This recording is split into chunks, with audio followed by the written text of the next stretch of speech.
The Magic Show is brought to you by StarCityGames.com, and check this out. This weekend, the StarCityGames.com Open Series returns to Richmond, Virginia, and this event is going to be huge. We're talking hundreds of players, $10,000 in cash prizes, at least 8 players qualifying for the 2010 StarCityGames.com Invitational, live coverage on the StarCityGames.com website, tons of side events, and as much Magic the Gathering as we can pack into one weekend.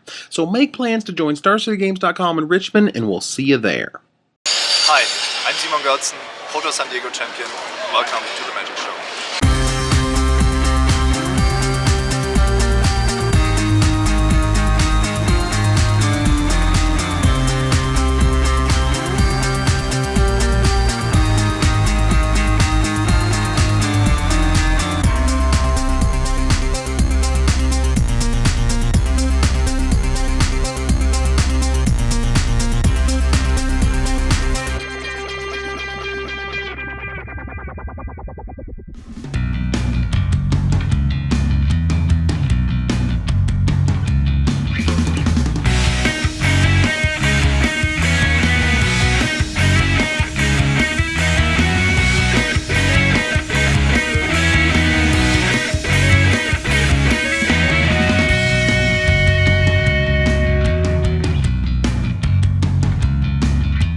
Totally overrated.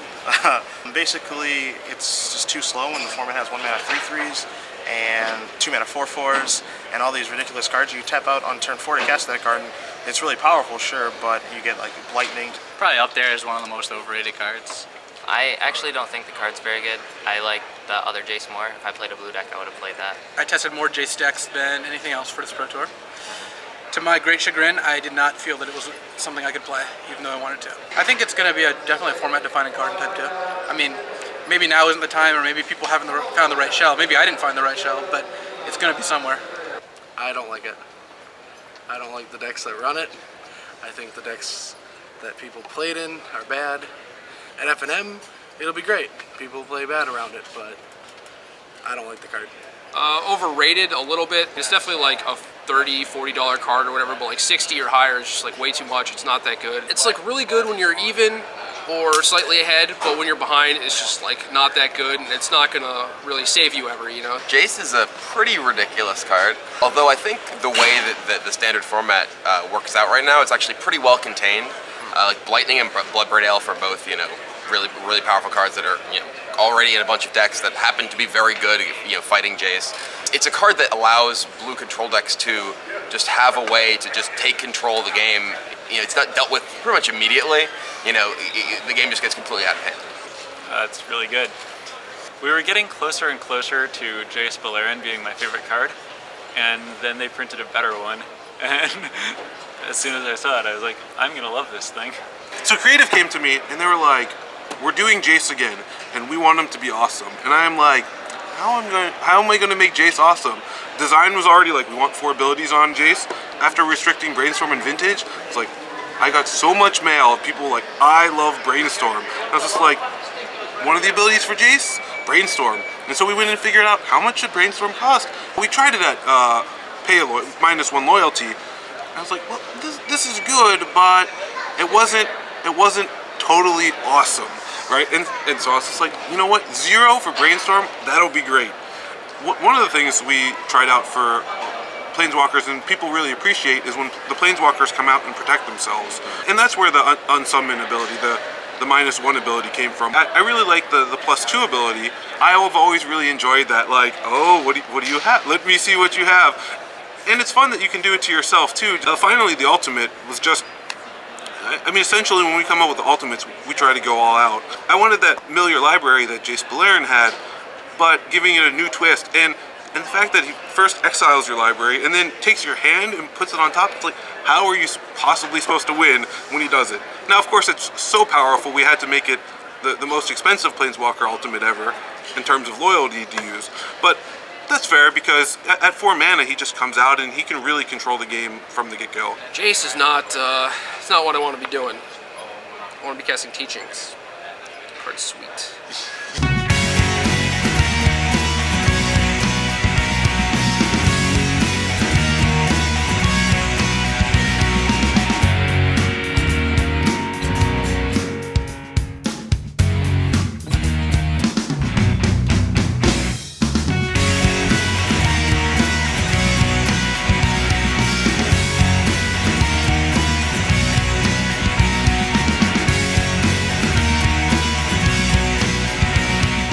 card is better than it seemed at first. I like that card. Card seems good. It's a very good card. It's a very good card. Super good. No home for the deck, I think. I think people don't give it enough credit because it activates on turn 4, and it's pretty early. So it really puts a damper on a lot of these decks. It's incredibly important to the format with the new Manlands. I expect to see a lot of Tectonic Edge in the future. I have 4 in my deck, and I'm not really sure about it yet. It's the kind of card normally that I do not like because it stops me from casting my Cruel Ultimatum or whatever big spell that I'm playing. But I'm playing with it in this tournament and I've used it to good effect, so I guess I could say I've joined the dark side. I am a big fan of Wasteland, it turns out.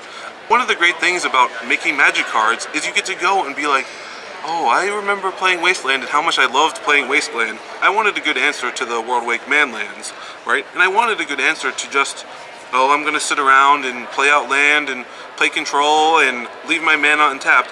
And Tectonic Edge really delivers that. I don't even know how it started, but Tom comes up to me and tells me to put Spark Mages in my sideboard to kill like green decks. And then that's when just everyone's light bulb, everyone's just like, everyone in the group just was like, this is nuts. It's just gonna work. There's no way it's not gonna work. And we thought it was gonna leak a little, and we get here and people have no clue what's going on. They're like, you know, Viscera with haste on turn 4. You know, like, that's a Baneslayer and it's dead. And they put it in the bin and they don't realize it, and then you're like, oh, I gained 1. You know, just to rub it in a little bit. And it's like, Tom's like, opponent in like round 15 has 8 mana, 2 Master Wild Hunts, 3 Baneslayer in his hand. Go. Like, can't beat a 3 mana creature, like a 0/1. Can't beat a 0/1. Wow. It was unreal.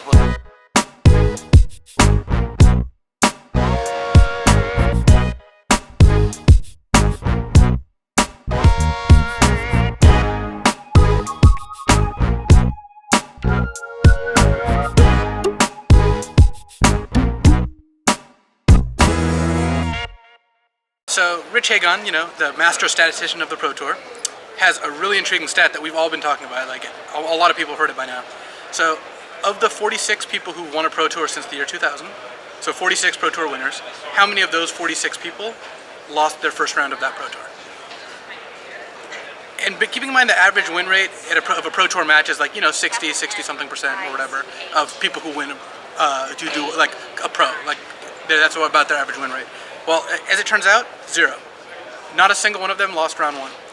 Which means if you lose round 1 on a Pro Tour, you're not going to win the Pro Tour. So, I mean, that's a lot of data. The 46 Pro Tours is a lot, so that's an interesting statistic. Luckily, I won round 1, so we're still in there.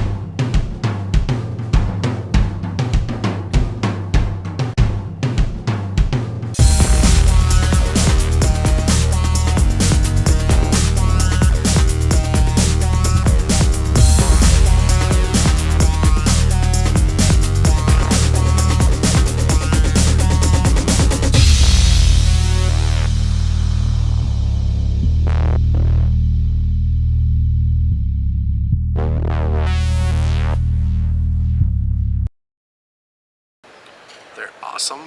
They're all insane. They're awesome. Manlands are just insane. I mean, you can see it from my top 8. I have 29 sources of mana, but 6 of them attack, and that makes a difference. The Manlands are amazing. The red-green one's great. The green-white one's great.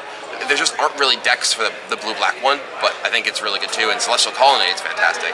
The Lava Claw Reach is actually really good in our Grixis decks, because a lot of times there's just sort of incidental damage that goes on with Earthquake and Cruel Ultimatum, and you can often just sort of fireball them out of nowhere with the Lava Claw Reaches. No, they're like insane. I mean, people look at them and they're like, oh, they're more expensive than like Treetop Village and, you know, Fairy Conclave, because I guess Gitu and Kamital little play, but they're more expensive than them, they're clunkier, but the fact is, they come to play tap and tap for 2 colors. We used to call that a good deal, like without the Manland part.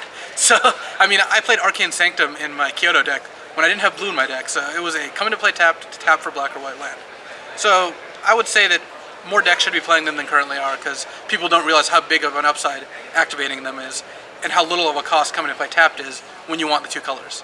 Like, we're playing 3 in our aggro deck today, so they're pretty good. Most people going into the tournament was saying there were 5 really good Manlands in Worldwake, and I kept telling them, no, there are 6 really good Manlands in Worldwake. and hopefully people will catch on now. There are definitely 6 Manlands in Worldwake. I've been pretty thrilled with the Worldwake Manlands. They're really a challenge to make Manlands because it doesn't cost you very much in terms of tempo in the game, but yet it offers such a mid-game punch.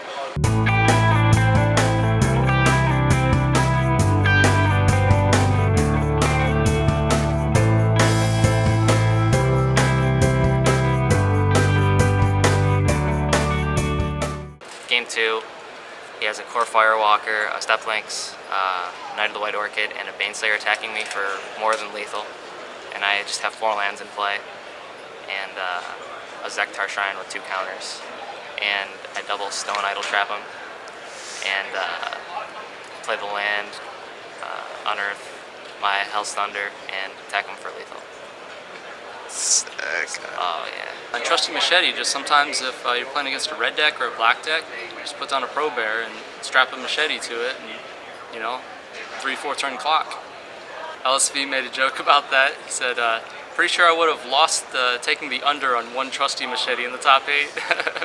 So, guess I top 8'd the Pro Tour with Trusty Machete in my constructed deck.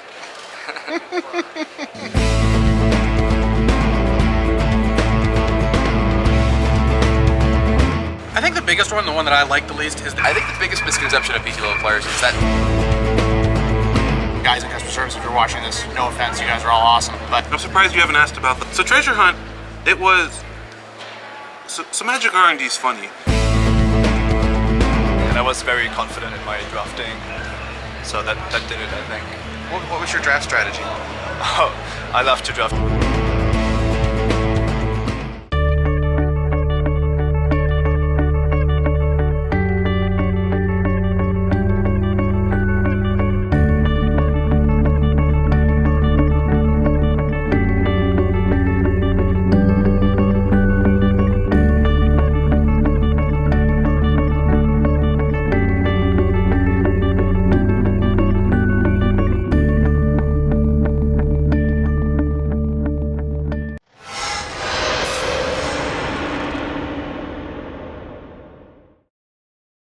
And this was at what time in the morning?